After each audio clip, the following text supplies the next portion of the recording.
இந்த மிரட்டலுக்கெல்லாம் ராகுல் காந்தி பயப்படுவாரா? क्या राहुल गांधी ऐसा डरने वाले हैं? ராகுல் காந்தி அவர்கள் தேர்தல் ஆணையத்தோட வாக்கு திருட்டு மோசடிகளையும் அம்பலப்படுத்திக்கிட்டு இருக்கார். இதுக்கு தேர்தல் ஆணையத்தால முறையான ஒரு பதிலை கூட சொல்ல முடியல.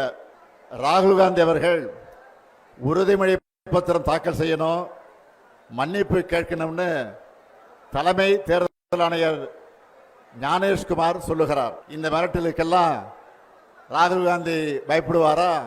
क्या राहुल गांधी ऐसा डरने वाले हैं? ராகுல் காந்தியோட வார்த்தைகள்லையும் கண்கள்லையும் எப்பவும் பயம் இருக்காது.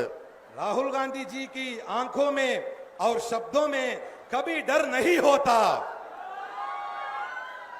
ராகுல் காந்தி அவர்களை பொறுத்த வரைக்கும் சும்மா அரசியலுக்காக மேடைகளுக்காக பேசுறவர் கிடையாது.